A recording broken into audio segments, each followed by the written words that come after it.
여러분 잘 쉬셨습니까?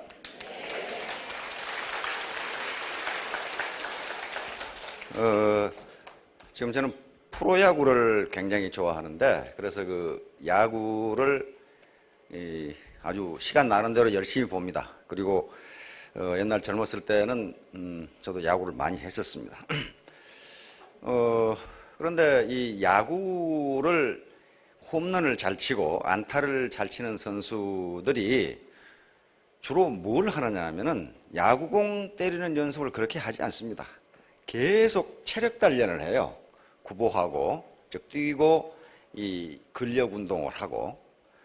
야구를 하면은 방망이로 공 때리는 연습을 해야지 무슨 역기를 들고 구보를 하고 그러냐. 그런데 그 해설자들 얘기를 들어보면요, 하체가 튼튼한 사람이 홈런을 친답니다. 팔이 튼튼한 사람은 못 친대요. 하체가 튼튼해야 자세를 똑바로 잡아주고 그대로 방망이를 휘둘러도 몸이 움직이지를 않는데요. 아마 골프도 그런 것 같습니다. 그래서 우리가 몸이 아플 때 가장 빨리 낫는 법은 스테로이드나 진통제를 한 주먹 먹으면 금방 안 아파요. 그러나 그건 병을 고치는 게 아닙니다. 그렇듯이 우리가 돈을 버는 것도 돈 버는 얘기만 계속하면 돈을 못 벌어요. 돈을 쫓아가면 돈이 도망간다 그러죠. 돈이 가는 길목을 지켜야 되고, 마치 우리 이대호 선수처럼 홈런을 많이 치려면은 하체가 튼튼해야 돼. 내공이 쌓여야 된다. 여기 사업자분들이 접촉해야 할 대한민국 사람, 세계적인 사람들은 별의별 사람이 다 있기 때문에 어떤 얄팍한 어떤 말 솜씨 가지고 절대로 아마 설득이 되지를 않을 겁니다. 그래서 어떤 것이 필요할지 모르니까 하여간 열심히 공부를 하시기 바랍니다. 아침부터 딱딱한 얘기를 하기는 그렇고 아직 잠이 좀 덜 깨신 분들도 계시고, 어제 인생 시나리오를 쓰시면서 여러 가지 생각이 있으신 것 같은데, 아주 어제 항우하고 유방 얘기를 했는데 아름다운 시 한 편을 감상하고 다른 얘기를 할까 합니다. 일반적으로 가장 좋은 시의 소재가 되는 것은 청춘 남녀의 사랑입니다. 그것보다 더 좋은 시의 소재가 없고, 우리나라 대중가요의 가사의 거의 80%도 사랑하기 때문에 헤어져야 하고 그따구 소리만 잔뜩 있어요. 아주 모순된 얘기가 많은데 주로 청춘 남녀의 얘기예요. 공자님이 엮었다고 하는 시경이라는 하나의 경전으로 올라와 있는 시경의 내용도 거의 대부분이 청춘 남녀의 사랑 얘기입니다. 그렇듯이 청춘 남녀의 사랑 얘기는 가장 좋은 시제가 되고 시인 묵객들이 아주 다루기 좋은 소재가 됩니다. 근데 그 청춘 남녀 중에 여자가 미인인 경우에는 시인 묵객들의 아주 사족을 모셔 그 시를 써요. 그래서 어제 얘기했던 항우와 우미인의 스토리는 정말 청춘 남녀의 아름다운 스토리예요. 그래서 당송 팔대가를 비롯한 많은 시인들이 그 두 얘기를 시로 많이 써놨습니다. 항우가 거병을 해서 천하를 휩쓴 게 24살입니다. 그리고 27에 패왕, 황제가 됐어요. 그리고 해야 전투에서 한나라 군사, 다시 말하면 한신대원수가 이끄는 한나라 군사에게 패한 게, 그리고 항우가 자결한 게 32살이에요. 천하를 휩쓴 게 27입니다. 그러니까 영웅호걸 같은 항우와 절세미인, 그건 절세가인이라고 그래요. 절세가인 우미인의 스토리가 얼마나 멋있겠어요. 그렇죠? 항우는 그런 역발상 기계에 산을 뽑을 만한 힘과 세상을 덮을 만한 기계를 가지고 있었는데 항상 자기 옆에 우미인을 데리고 다녔어요. 전투에서도. 마지막 해야 전투에서 죽을 때에도 우미인이 옆에 있었습니다. 그래서 역대 미인들의 스토리를 보면은 그 저명한 시인들 이태백을 비롯해서 두보, 왕한석 등 당송 팔대가를 비롯한 이 시인들과 그 다음에 문장가들이 전부 이 미인들을 노래를 했어요. 원래 중국 사람들이 구라가 좀 셉니다.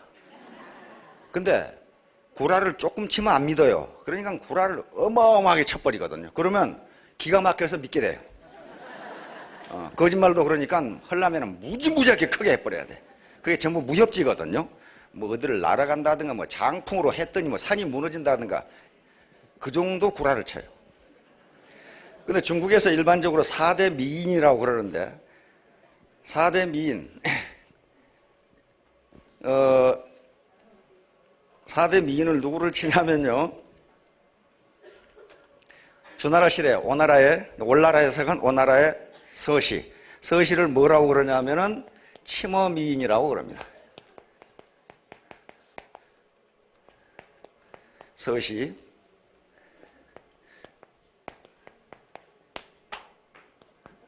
왜 치머미인이라고 그러냐면요, 서시가 호숫가를 거니는데 그 아름다움이 얼마나 아름다웠던지 물속에 있는 고기가 서시를 보고 헤엄치는 것을 잃어버려 가지고 밑으로 가라앉았다, 그 말이에요.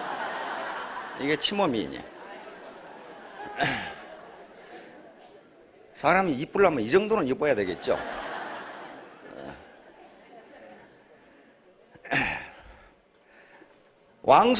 한나라의 왕소군이라는 사람이 있는데요, 이 미인은 나간미인이라고 그럽니다. 왕소군. 나간미인은 왕소군이 너무너무 이뻐서 왕소군이 마리에서 검은고를 타는 모습을 보고 기러기 안자입니다. 날아가던 기러기가 그 미인의 아름다움에 취해가지고 날개짓을 잃어버려가지고 땅에 떨어졌다, 그 말이 나간미인.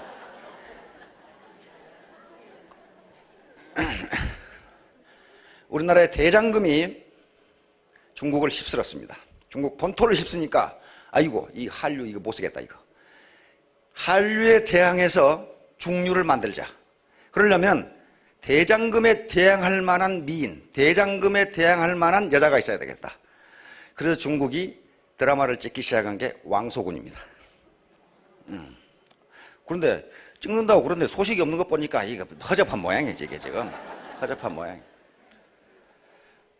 여러분들 인터넷에 들어가서 왕소군을 치면은 왕소군에 아주 어마어마한 능이 있습니다.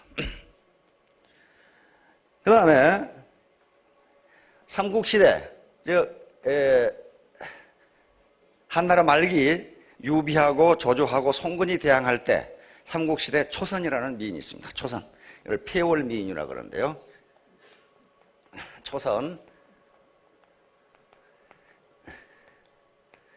초선은 폐월미인이라는 것은 달밤에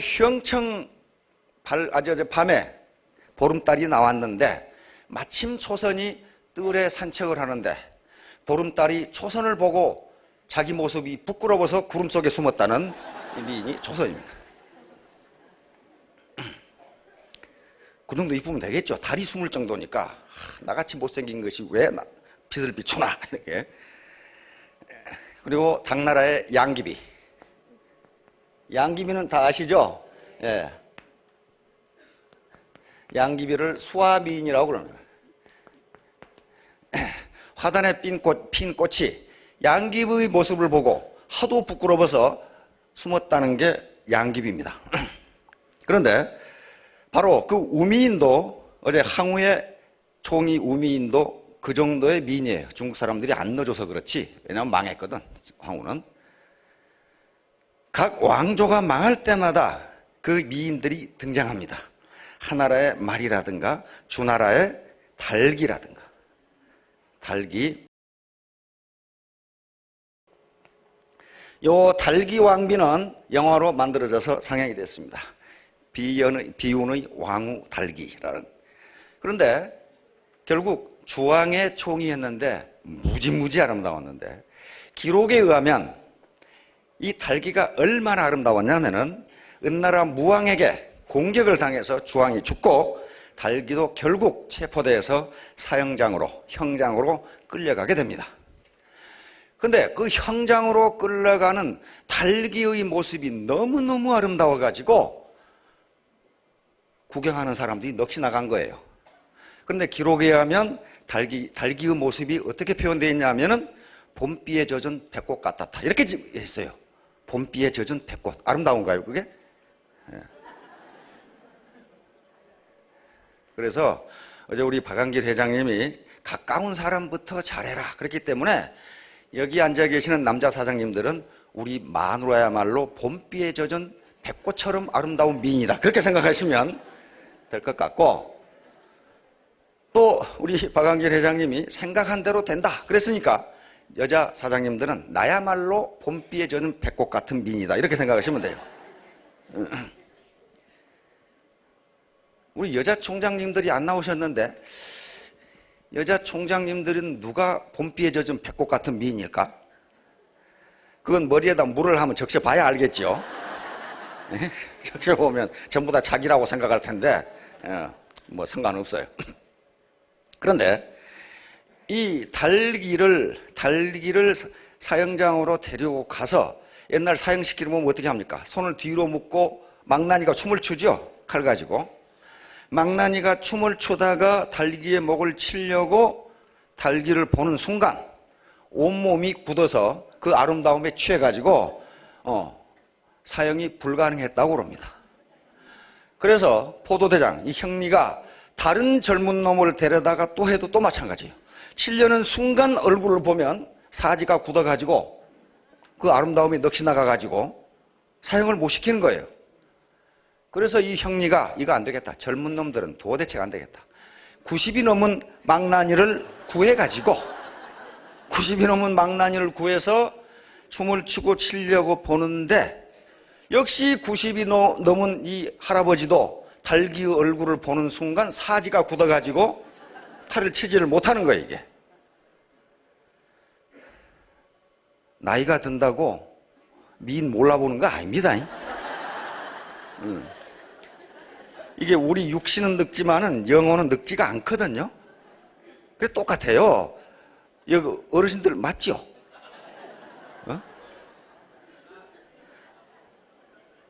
늙은 말이 생콩 싫어하는 거 아니에요. 늙은 말도 생콩 좋아합니다.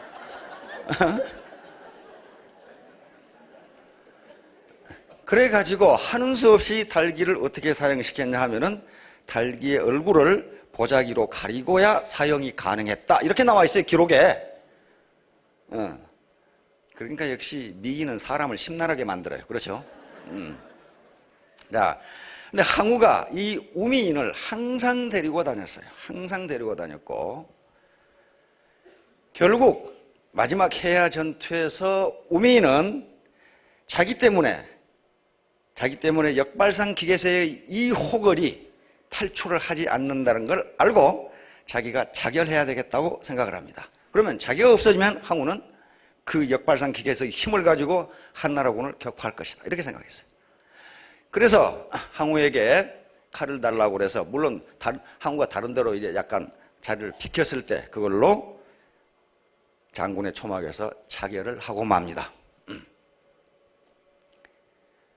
그때 초나라 군사가 한나라 해야 지역에서 이 지역 이름입니다. 산입니다. 지역 이름인데 거기서 포위되었을 때 항우가 자기의 신세를 한탄하면서 내가 왜 이렇게 됐느냐 하는 시가 사마천의 사기 황후 본기에 실려 있어요. 그런데 황후는 이걸 여러 번 불렀고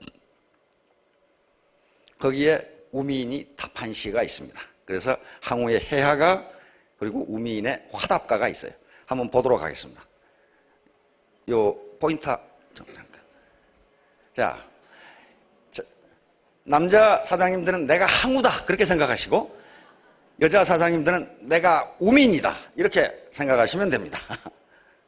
자, 항우가 이 해야가를 벗습니다. 힘은 산을 뽑고 기계는 세상을 덮건만. 역발상 기계세죠. 때가 이롭지 못하니 오추마도 달리지 않는구나. 역사상 가장 훌륭한 말이 항우가 탔던 오추마와 관원장이 탔던 적토마라고 그렇게 기록이 되어 있습니다. 오추마, 항우와 생사고락을 같이 했던 명마입니다. 오추마도 달리지 않는구나. 오추마가 달리지 않으니 어찌하랴. 우미이나 이를 어쩌란 말이냐. 그러니까 산을 뽑고 세상을 덮을 만한 기계를 가진 항우 장수가 바로 우미인을 생각하면서, 옆에 있는 우미인을 생각하면서 읊은 시입니다. 우미인이 사기에는 이 노래를 항우가 여러 번 불렀다고 되어 있습니다. 그리고 우미인이 화답가, 한나라 군사가 이미 초나라 땅을 점령하고 사방에서 초나라 노랫소리가 들려오는데, 사면초가름을 들었죠? 대왕의 웅대한 뜻과 기계가 다하였으니 천첩이 살아서 무엇하리요. 이러면서 이 노래 항우를 잠깐 비켜나게 하고 우미인은 자결합니다. 그리고 부하들에게 우미인을 맡기고 자기는 한나라 이 포위망을 뚫고 이제 전투에 들어갑니다. 자, 이렇게 항우와 우미인의 슬픈 러브 스토리가 진행되는데, 이 이야기를 두고 많은 시인 묵객들이 시를 썼고 그림을 그렸고, 최근에는 장국영 감독이 패향별이라는 영화를 만들었습니다. 너무나 아름다운 스토리 아니에요. 항우가 27살, 32살 때니까. 자, 그래서 당송 8대가의 한 분인 증공, 자가 자고니까 증자고라고 하는 분이, 요 우미인은 이렇게 죽고 나서 묘를 썼는데, 그 묘에서 아름다운 꽃 한 송이가 피어났습니다. 그것을 중국인들은 우민초라고 이렇게 이름을 붙였습니다. 우민초가 뭔가 하는 걸 찾아봤더니 양귀비의 한 종류랍니다. 꽃이 아름답고 가냘프고. 그래서 지금도 이 우민의 묘가 있답니다. 우민의 묘에서 항우의 해야가를 불러주면 우민초가 슬피 떨면서 울면서 떤다고 그럽니다. 그건 내가 안 봤어요. 안 봤는데 그런다고들 그래요, 중국 사람들이. 자, 그러면 증자고라는 시인이 당송 8대가라고 그래서 얼마나 글을 잘 써서 당송 8대가인가 그렇게 했는데, 증자고는 원래 이 문필가인데, 요 우민인이 죽어서 그 혼이 꽃이 됐다는 우민초를 두고 읊은 시를 보니까, 와, 과연 당송 8대가답다는 생각이 들어요. 증자고의 우민초를 한번 보도록 하겠습니다. 홍문에서 옥술자는 산산이 깨어져 눈처럼 날렸고, 어제 홍문 얘기했죠. 항우하고 유방이 만나서 범증이 항우를 죽이라고 했는데, 항우 이 졸장부 같은 놈이 못 죽이고 유방을 아주 개떡같이 생각했다 이 말이에요. 아니, 촌뜨기 못난이로 생각했는데 범증이 보기에는 이건 보통 범상한 인물이 아니에요. 그래서 유방이 탈출해서 선물을 보냈는데, 항우에게는 어떤 선물, 그리고 범증에게 옥술자를 줬는데 범증이 화가 나서 깨뜨렸던 그 말이에요. 홍문에서 옥술자는 산산이 깨어져 눈처럼 날렸고, 진나라의 10만 항병은 밤새 피를 흘리는데, 진나라 함양을 점령하면서 항우는 진나라 병사 10만 명을 다 때려 죽였어요. 그만큼 잔인한 사람이에요. 함양의 진나라 궁전은 석 달 동안이나 불탔는데, 이게 뭡니까? 아방궁입니다. 유방은 아방궁을 그대로 놔뒀는데 항우는 들어오자마자 불질러 버렸어요. 항왕의 폐업은 그때의 연기 따라 사라졌다네. 강하기만 하는 자는 반드시 짓고 인의로운 자가 왕이 되는 법. 음능에서 길을 잃으면 하늘이 버린 것이 아니라, 음능은 항우가 길을 잃어서 한나라군에게 포위됐던 그 지역입니다. 왜 증자고가 이런 얘기를 했냐면, 앞에 해야가를 보면은 항우는 자꾸 뭐라고 그러냐면은, 나는 전투를 잘했는데 하늘이 나를 버려서 섰다, 그렇게 얘기했어요. 그러니까 음능에서 길을 잃으면 하늘이 버린 것이 아니라네. 영웅은 본시 만인을 대적하는 법을 배운다네. 미인 하나 이름을 어찌 그리 슬퍼하는고. 우민이 죽었을 때 무지무지 슬퍼했거든요. 이 세계적인 이 장수가, 삼군은 흩어지고 깃발은 넘어지니 황황 장막 속의 미인은 그 자리에서 늙어버렸나. 우민입니다. 향기로운 혼 밤중에 검광조차 날아가니, 이 자살이죠. 날아가니 한설인 맑은 피는 들녘의 풀이 되었다네. 이게 우민초입니다. 들녘의 풀이 되었다네.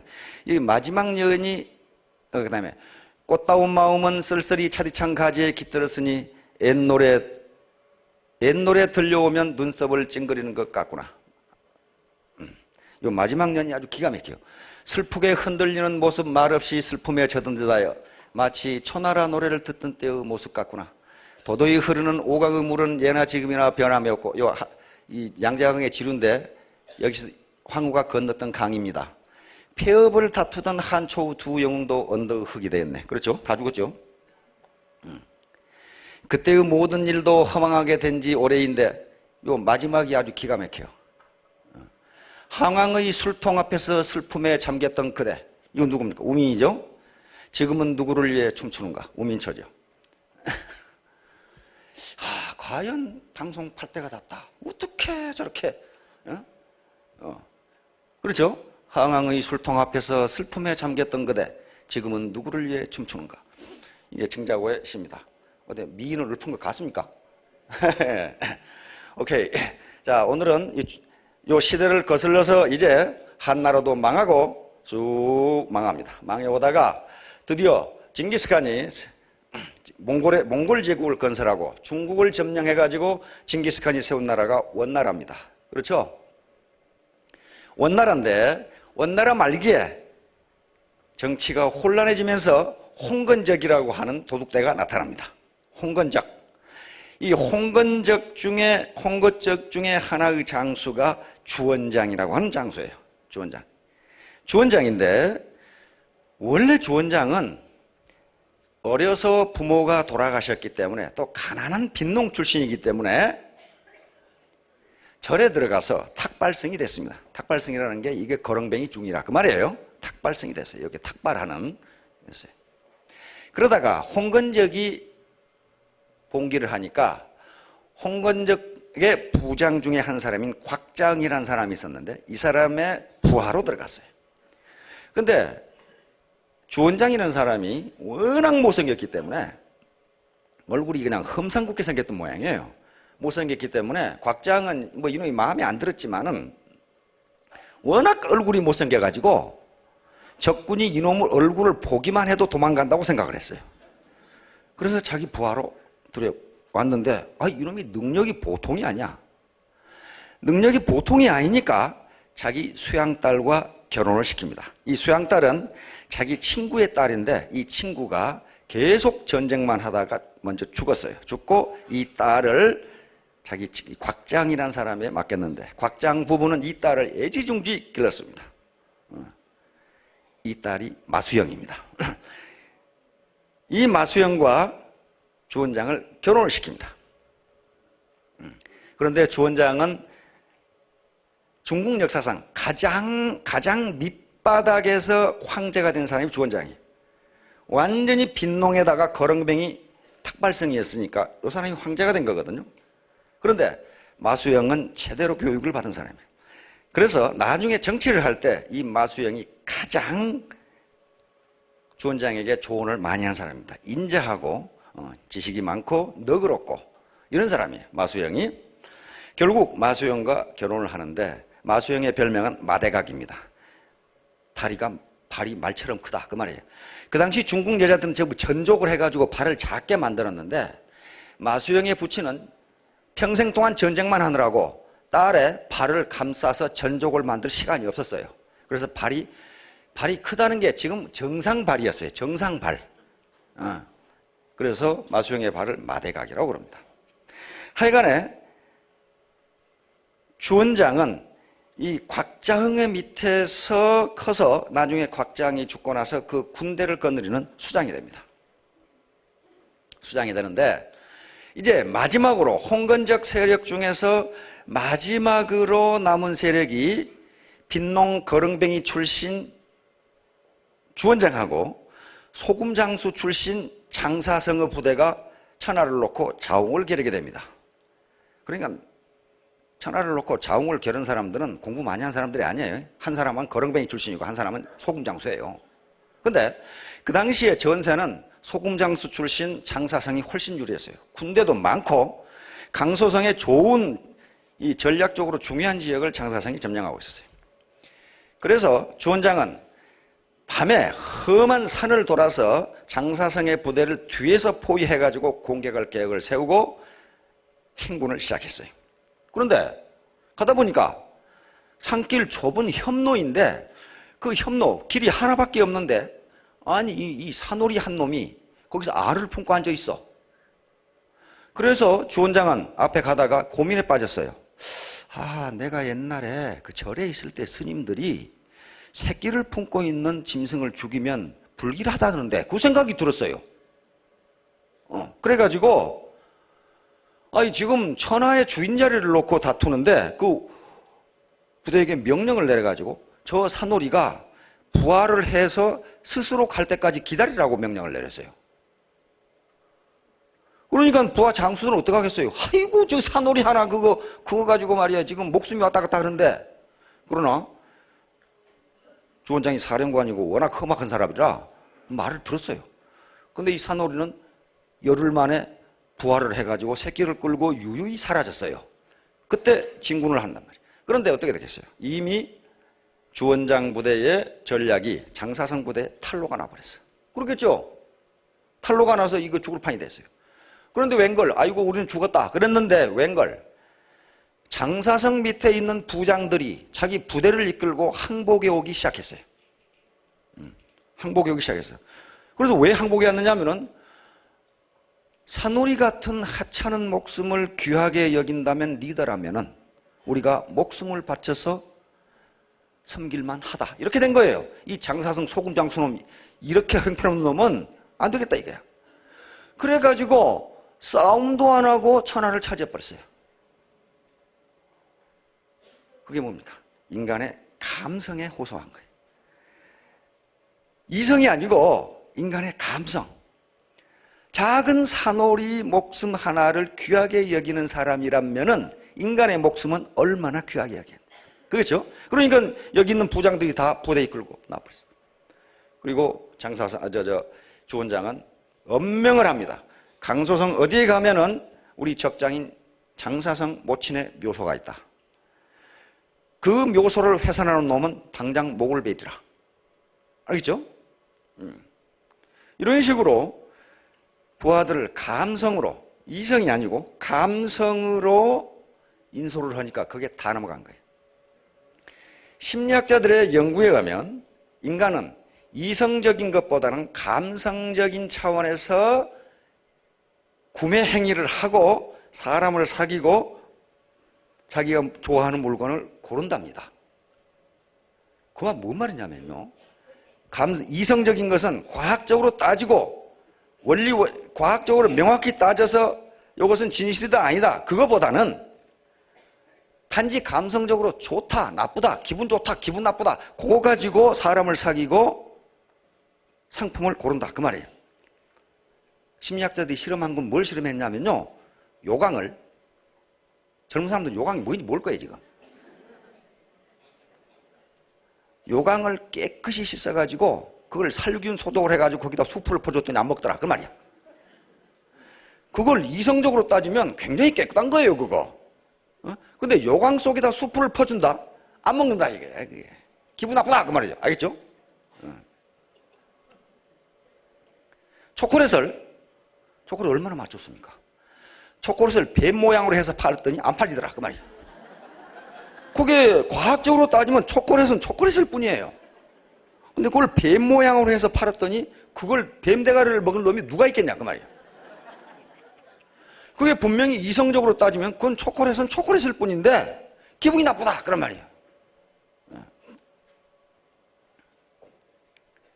빈총을 머리에 대고 쐈더니 대판 싸우더라 그 말이에요. 빈총 속에 총알이 안 들어있다는 건 과학적으로 따지면 틀림없어요. 아무리 빈총이라도 머리에 대고 쐈더니 사생결단으로 싸우더라 그 말이에요.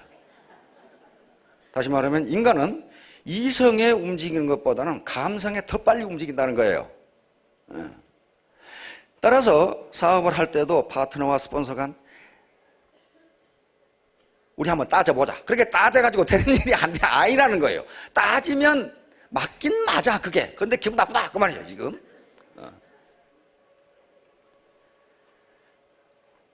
우리를 짜증나게 하는 것은 거대한 산이 아니라 신발 속에 든 모래 한 알이라고 그럽니다.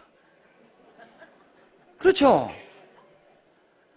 우리 앞에 가난이라고 하는 거대한 산이 있는데 그것보다 더 짜증나게 하는 것은 파트너나 스폰서 신발 속에 든 모래알처럼 아이고 그냥 신경질나 죽겠죠 그냥. 이거 내 저 인간 보기 싫어서 그만한다. 이렇게 되는 거란 말이에요. 이성적으로 따지면 그건 말이 안 되는데 감성이 먼저 앞선다. 그런 말이에요. 하여간에 주원장이 천하를 통일해서 그 사람이 누구냐 하면 명나라 시조가 됩니다. 주원장이. 바로 한족이 몽골족을 이민족을 쫓아내고 다시 한족이 중국 대륙을 점령한 게 명나라예요. 우리 조선왕조에서 죽고 살고 섬겼던 나라가 명나라입니다. 명나라예요. 근데 이제 천하를 평정하고 주원장이 황제가 됐습니다. 그러면 마수영은 뭐가 됐겠어요? 황후가 됐어요. 그리고 그 밑에 자기 부장이었던 상우춘이라는 사람은 영의정이 됐습니다. 같으면 영의정이 됐어요. 승상이 됐어요. 근데 하루는 따뜻한 봄날 세 사람이 뜰에 앉아가지고 주원장이 하나의 건의를 했습니다. 나는 이제 옥황상제 다음 가는 권력자가 됐다. 천하를 차지했으니까.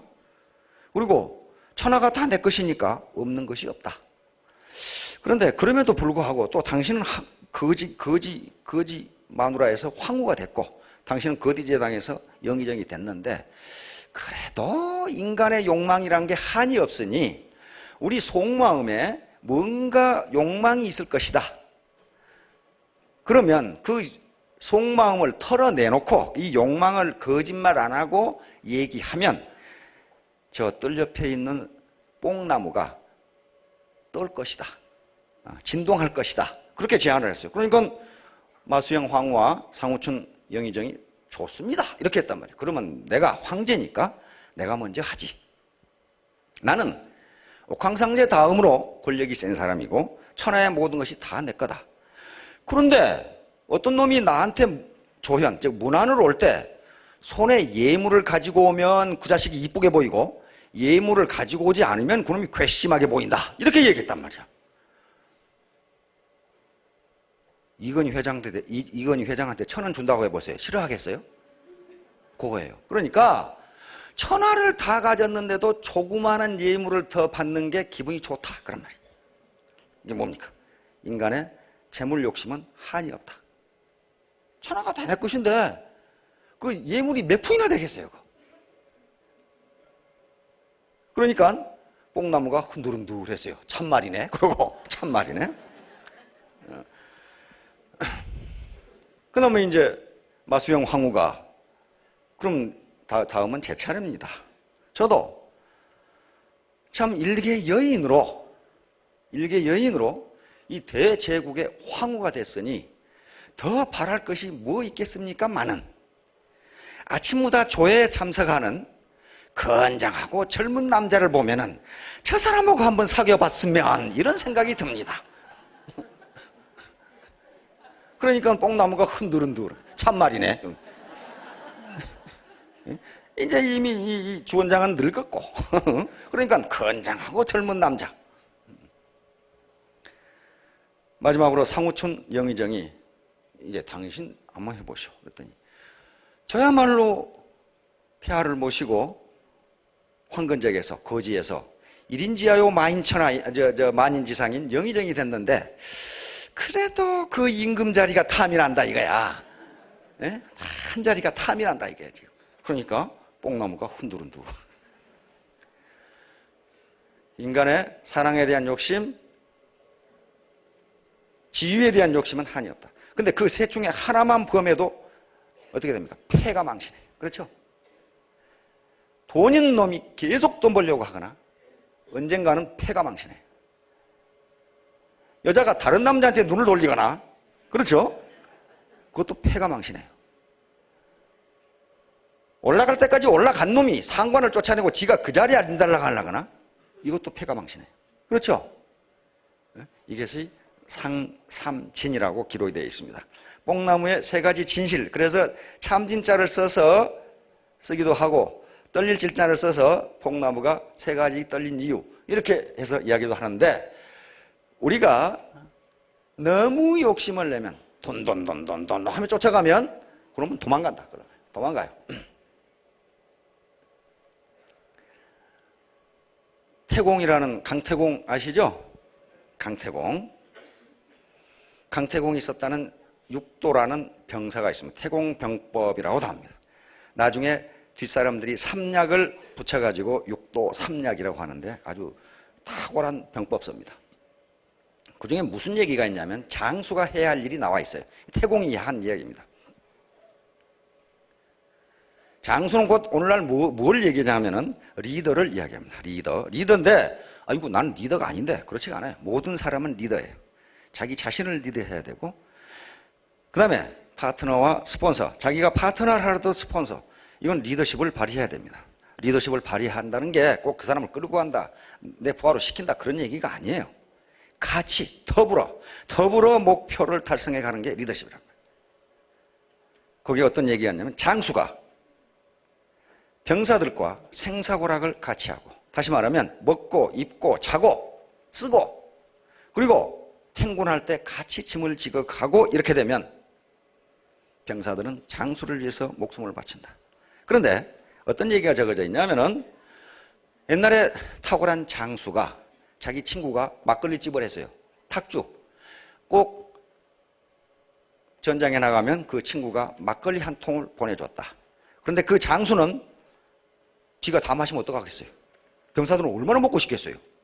전쟁하다가 막걸리 무지무지 지금은 안 마셨지만 전쟁하다 막걸리를 마신다 해봐요. 그거 기가 막히겠죠? 그런데 그 장수는 막걸리 통을 받으면 그것을 냇물에 쏟았습니다. 그래서 냇물에 1일 정도를 써서 냇물을 퍼먹도록 했어요. 그러니까 뭐예요? 전부 다 수만 명의 병사들이 장수와 함께 냇물을 퍼서 마시면서 막걸리를 퍼마시는 거예요.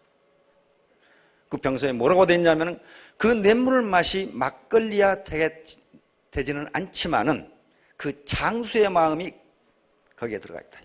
그래서 병사들은 그 장수를 위해서 죽을 때까지 싸운다. 이성적으로 따지면 말도 안 되죠. 그게 막걸리 한 통 부었다고 냇물이 막걸리가 됩니까? 그러나 그 장수는 어떻게 했어요?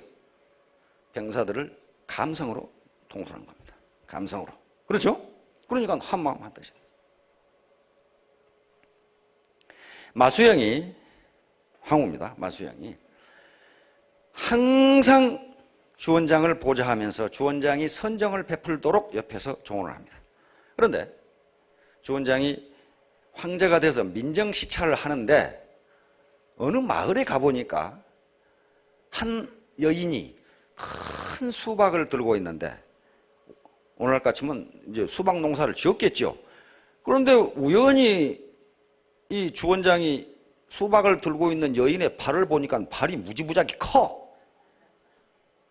그러니까 거기서 화를 무지무지하게 냅니다. 이건 황후를 모독하는 그림이 아닌가. 자기 마수영 황후가 마대각이거든요. 다리가 크니까. 그래가지고 자기 부하에게 명해서 내일 저 집을 몰살시켜버리라고 합니다. 이건 황후를 모독한 죄다. 그런데 마수영은 항상 이 주원장이 좀 성질이 급하기 때문에 주원장이 시찰을 가면 자기 부하들에게 무슨 얘기를 했는지, 무슨 짓을 했는지 보고를 받았어요. 그래가지고 그런 얘기를 했다고 그러니까 마수영이 얼른 자기 신복에 시켜서 그 마을에, 그래 놓고 이 주원장이 그 큰 수박을 들고 있는 발 큰 여자 집에다가 복자를 붙여놓고 갔어요. 복자 알죠? 네, 복을 받는다 할 때 복자를 붙여놓고 갔어요.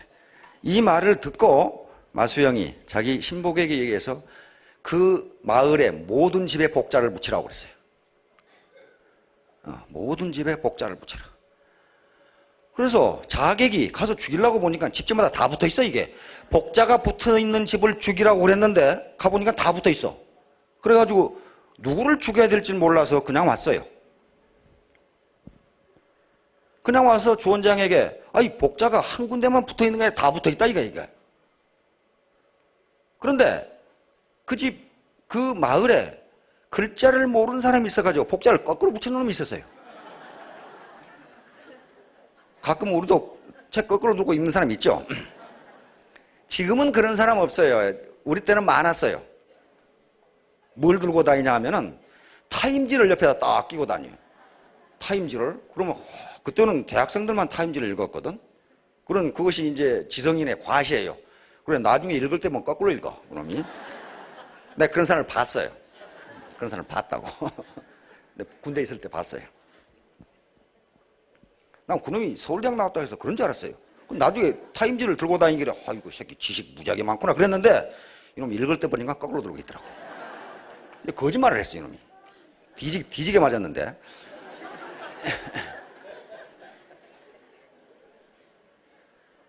그러니까 주원장이 노발대발해가지고, 그렇다면 복자가 거꾸로 붙어 있는 집, 그 집을 몰살시켜버려라. 그렇게 된 거예요. 그러니까 그 말을 마수영이 옆에서 들었어요.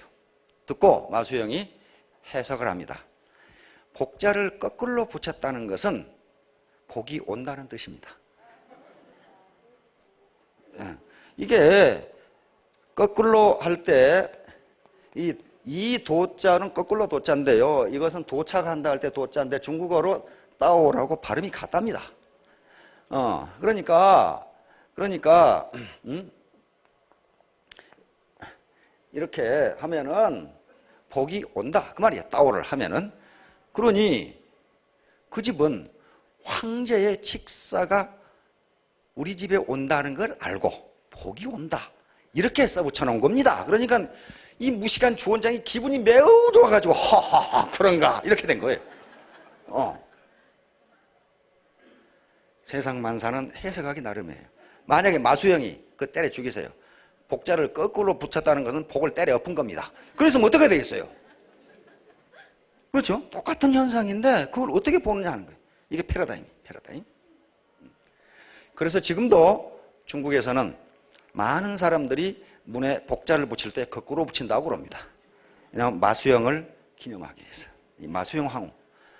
마수영은 자기가 아팠을 때 우리 같으면 의의죠, 의의를 쓰지 않았습니다. 의사를 전혀 쓰지 않고 자기가 죽는다는 걸 알고 죽을 병에 걸렸다는 걸 알고 의의를 쓰지 않았어요. 왜 안 썼냐면은 내가 죽을 병인데 이 의의가 내 병을 못 고치면 어떻게 됩니까? 죽일 것이다. 그러므로 그 의의를 살리기 위해서 쓰지 않았어요. 그런 사람이에요. 그러니까 여자 사업자들 남편 그렇게 모시라고. 알겠죠? 그렇게 모셔야 돼요. 언제 강태공처럼 70이 넘어서 왕으로 짜장 하고 나타날지 몰라요. 지금은 건달 백수지만은 그럴 수가 있어요. 자, 이와 같이 감성 따지지 말고 기분 안 나쁘게 해야 된다. 위나라에 오기장군이라고 있습니다. 오기장군 손자병법과 쌍벽을 이루는 오자병법의 저자가 오기장군입니다. 오기장군.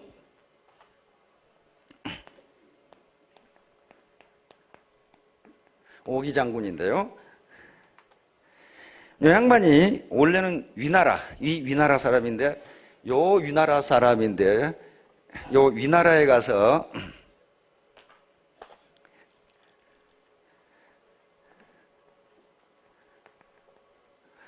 위나라에 가가지고 장군이 됩니다. 위나라의 그때 임금이 문후라고 하는 사람인데요. 그 후작의 나라이기 때문에 후라고 그럽니다. 임금이에요, 임금이. 요 가서 이제 이 장군이 됩니다. 그런데 위나라에 가서 오기가 장군이 됨으로써 위나라가 전국시대 최초로 전국 7홍 중에 패권을 차지합니다. 이때 진시황의 진나라까지 격파한 그런 장군이 오기 장군이에요. 진나라의 5성을 쳐서 빼앗은. 그런데 어떻게 그렇게 했느냐? 그 얘기는 여러분들이 잘 알고 계십니다. 사기에 있는 사기, 손자 오기 열전에가 나와 있는 얘기인데 오기 장군이 전투에 나갔는데 한 병사의 고름을 빨아줬어요. 종기. 그렇죠? 종기를 빨아줬어요. 그 모친이 그걸 알고 대성통곡을 해. 그러니까 마을 사람이 물었어요. 아니, 대장군께서 당신 아들같이 쫄병에 고름을 입으로 빨아줬는데 그러면 기뻐해야지 왜 슬퍼하시오? 그러니까 그게 아닙니다. 저의 아버지를 그 오기 장군이 그렇게 해줬는데 그 아버지는 오기 장군을 위해서 죽을 때까지 싸우다 죽었습니다. 그러니 저 아들도 죽을 게 틀림없습니다. 그게 감성적인 리더십이에요. 야, 이 자식아 똑바로 해. 그렇게 안 했단 말이에요. 단지 그 병사의 종기에 고름을 빨아줬을 뿐인데 위나라는 전국시대 최초로 초강대국이 됩니다. 초강대국이 돼요. 그런데 오기 장군은 무인이에요. 무 쪽만 그렇게 돼가는 나라가 강성하지 않습니다. 그럼 뭐가 있어야 되겠어요? 문 쪽이 있어야 돼요. 문무가 합해져야. 그래서 위나라를 강성하게 한 임금이 문후고 그 아들이 무후예요. 그러니까 문임금, 무임금이에요. 예를 들면. 그런데 이 당시에 문후, 그러니까 위나라 임금의 스승이 누구냐 하면은 공자의 10대 제자 중에 한 사람인 자하라는 사람이에요. 자하. 가장 탁월한 지식을 가지고 있는 사람이 자하입니다. 이 자하가 임금과 그 나라 대신들의 스승이 돼가지고 공자의 학문을 가르치기 시작했어요. 그 중에 한 사람이 서문표라는 사람입니다. 서문표. 문후는 서문표를 어편이라고 하는 고을의 현령으로 보냅니다. 그런데 그 현에 가보니까 이게 엉망진창이야. 황하 옆에 있는, 그 위나라가 황하 상류에 있거든요. 황하 옆에 있는 이 어편이라는 마을에서 매년 황하의 신인 하백이라는 용왕에게 제사를 지냈는데 매년 그 고을에서 가장 이쁜 처녀를 하나씩 바쳐야 돼. 근데 바치는데 뭘로 바치느냐? 용왕에게 시집 보낸다. 그런 명목으로 바쳐요. 그러면서 이런 대행사를 해야 되니까 돈이 많이 필요하니까 돈을 내야 된다고 하면서 세금을 어마어마하게 걷어요. 그래가지고 그 고을의 관리들과 원로 있죠. 원로, 장로들과 무당들이 그걸 갈라먹어. 뭡니까? 가렴주구죠. 가렴주구. 그러면 서문표가 그 고을에 갔을 때 그런 짓을 하고 있었다는 것은 그 앞에 현령이라든가 관리들도 같이 해먹었다 그 말이에요. 그렇죠? 그런데 서문표가 가보니까 좀 그런 짓들을 하고 앉아있어. 소위 권력을 잡았다는 사람들이, 상류계층의 사람들이 그 당시에는 무당이 상당히 세거든요. 관리들, 장로들, 호족들, 무당들이 짜고 백성들을 아주 가렴주구를 하고 있는 걸 발견했어요. 근데 마침 서문표가 가니까 황하의 신 하백에게 처녀를 바치는 날이야. 그래서 이제 현령으로 갔으니까 어떻게 했어요? 제복을 멋들어지게 차려입고 나도 가서 참여해야지. 황하의 신에게 제사를 지내는데 갔어요. 그리고 또 품 잡고 앉아있는데 이제 처녀를 바칠 시간이 됐어요. 그런데 바치기 일보 직전에 서문표가 내가 처녀를 한번 봐야 되겠다 이게. 왜냐하면 황하의 신에게 처녀를 바치는데 처녀가 안 이쁘면 안 되니까 무지무지 이뻐야 된다 이거야. 그래서 처녀를 와서 보니까 에이 안 이쁘다 이거 안 이쁘니까 이거 좀 뒤로 미루자. 근데 그냥 뒤로 미루면 이 황하의 신이 화를 낼 테니까 이 무당 두목 자네가 들어가서 할멈이거든. 할멈이 들어가서 용왕에게 잠시 연기했다고 보고해라. 그러고는 할멈을 들어서 황하에 던져버렸어요. 그러고 또 기다려. 이 할멈이 왜 안 나오지?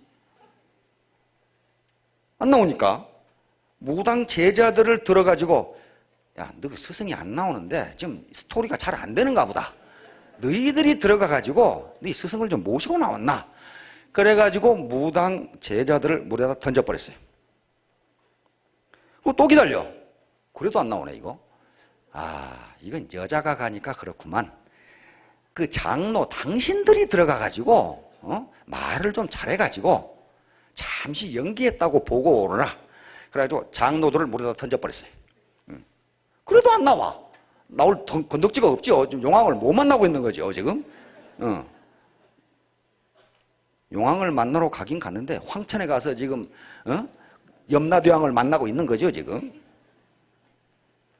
그래도 안 나와. 하하, 이거 남자들이 장로들이 말을 잘 못하나? 그러면 당신 호족들이 들어가서 좀 얘기를 잘하고 오너라. 호족들을 몽땅 집어서 던져버리려고 그러니까 아이고 맨날 살려주십시오 이렇게 된 거예요. 잘못했습니다. 알겠죠? 자, 이렇게 되니까 되겠어요. 백성들이 서문표, 그러겠죠? 그러면서 황하에다가 처녀를 바치는 제사를 지내서 가렴주구를 하는 것이 아니고 황하에 물을 끓여들여서 농사를 짓도록 만들어줍니다. 이게 리더가 할 일이에요. 그렇죠? 밑에를 사정없이 뜯어먹는 게 리더가 할 일이 아니고 빨대 가지고 빨아먹는 게 밑에 사람들이 물을 받아서 농사를 지어서 잘 살도록 해줘야 된다. 이게 서문표가 한 일이에요. 그래서 서문표의 역사는 사마천 사기에 기록되어 있어요. 이렇게 했다, 서문표는. 자, 이것도 역시 감성적인 것들이에요. 전부 다. 우리 알렉산더 대왕이 있습니다. 알렉산더 다 아시죠? 헬라 제국을 이끌었던 알렉산더 대왕도 마찬가지. 알렉산더하고 항우하고는 비슷한 점이 많아요. 항우가 거병한 것이 24살 때입니다. 알렉산더가 자기 부왕이 피살되고 왕이 오른 것이 20살 때입니다. 20살 때인데 알렉산더가 왕위에 13년간 있었는데 그중에 10년을 전쟁했어요. 그리스에 있지 않았습니다. 전부 원정, 저쪽 사라센 제국, 그다음에 또 인도까지 그냥 쳐가지고 그 젊은 왕이 그렇게 했어요. 그리고 결국 인도 원정에서 인도를 치고 인도에 워낙 말라리아가 많고 그게 홍수가 나서 철수하는 중이었어요. 그러려면은 사막을 건너야 되는데 3만 명의 보병을 이끌고 맨 앞에서 알렉산더가 가는데 사막에 물이 없어. 물이 없어요. 물이 없으니까 어떡하냐 말이야. 햇빛은 내리쬐지 물은 없지. 뒤에 보병 3만이 따르지 뒤에 기병이 따르지. 그러니까 물이 한 방울도 없어. 그러니까 적구병들에게 물을 찾으라고 보냈겠죠. 적구병들이 물을 찾긴 찾았어요. 찾긴 찾았는데 한 바가지 찾았어. 한 바가지.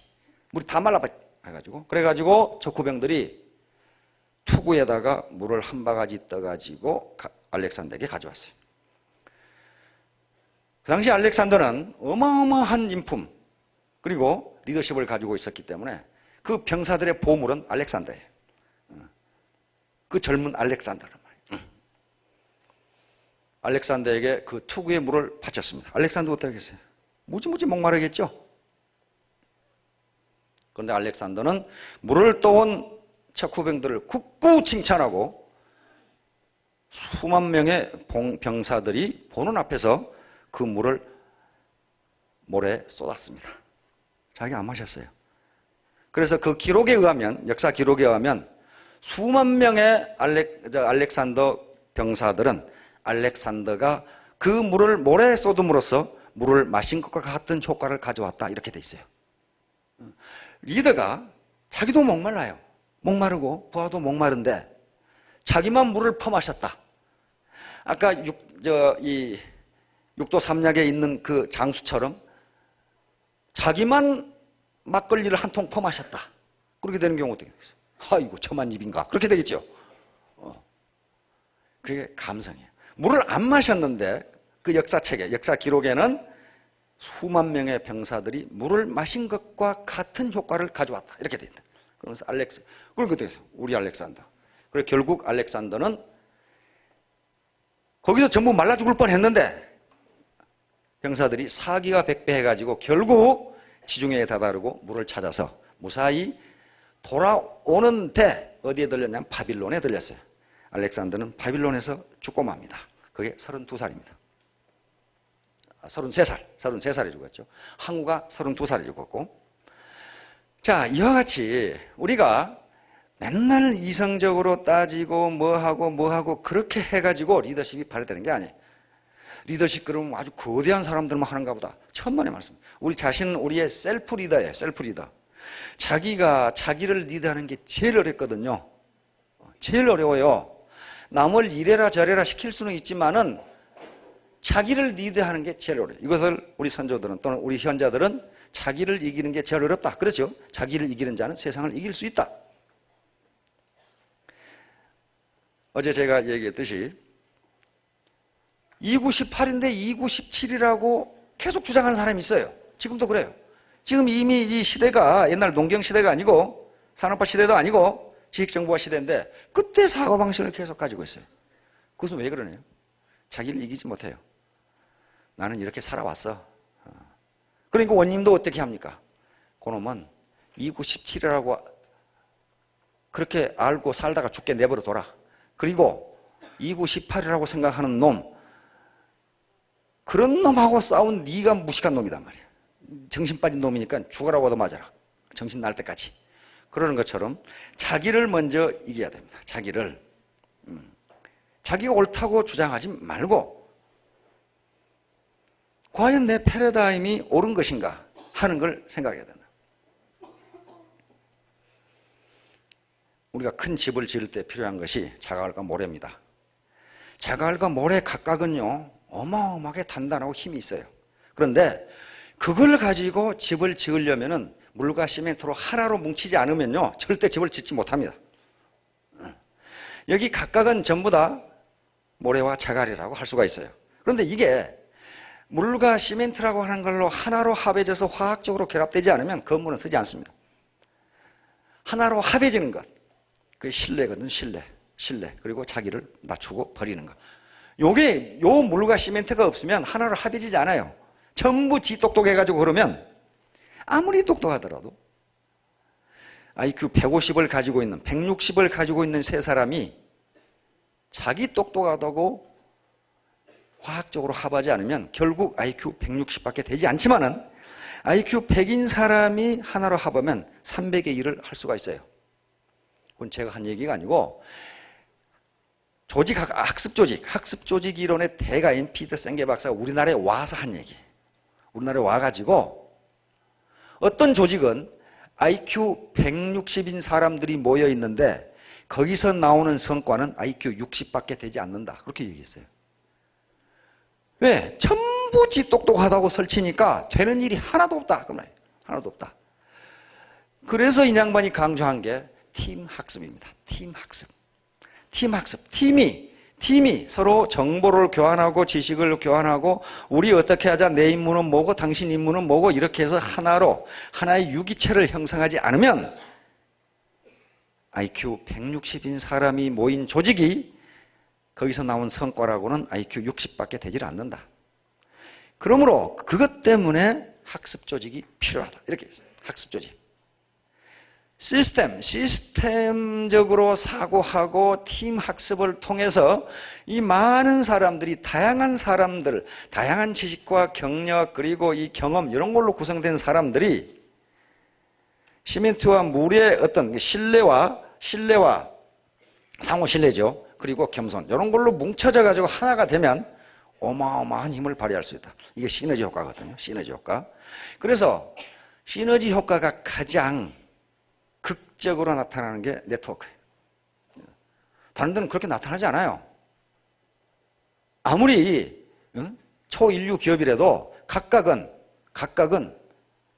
한 시스템의 한 구성인자이지 자기가 시스템의 구성인자이면서 자기가 시스템을 거느리고 있는 사람이 없어요. 그러나 이건 네트워크만 그 현상이 나타나요. 그러니까 요 네트워크의 시너지 효과를 가장 효율적으로 발휘할 수 있도록 하는 것. 그것이 너무 이성적으로 따지지 말라는 거예요. 나는 IQ 160이야. 그리고 내가 이래봬도 이대 출신이야. 이대인지 저대인지 뭐 아무것도 아니에요, 그건. 그거 완전히 옛날 먹고 사는 거지. 그거 아무것도 아니에요. 그렇게 해가지고는 안 된다. 그렇게. 그게 무슨 상관이냐 말이에요, 지금. 응? 무슨 상관이에요? 그런 거 따지지 말고 시너지는요 서로 다른 학력, 다른 생각, 다른 경험, 다른 지식을 가지고 있는 사람들이 모였을 때만 그게 나온다고 돼 있어요. 어제 제가 극적으로 예를 들었죠. 여자 둘이 같이 사는데 애가 생겼다. 그건 그럴 리가 없어요. 그건 지금 엉뚱한 데 총을 맞고 와서 그러는 거지. 그건 그렇게 되는 게 아니에요. 그건 그렇게 되는 게 아니라고. 반드시 전혀 다른 성격을 가진 다른 이 생리적 특징을 가진 남자와 여자가 만나야 애가 나와요. 시너지가 나온다고. 하나 플러스 하나가 셋이 된단 말이에요.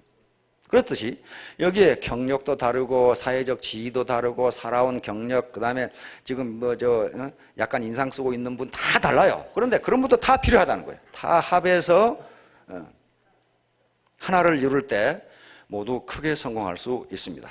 그리고 현대사회에서 바로 우리 한신 장군처럼 작은 자존심을 내가 죽이고 내 이웃을 사랑하고 내 가족을 사랑하고 내 자식들에게 가난을 물려주지 않겠다고 하는 큰 자존심을 살리겠다는 생각이 있으면 반드시 성공하실 겁니다. 여러분 모두 크게 성공하시기 바랍니다. 감사합니다.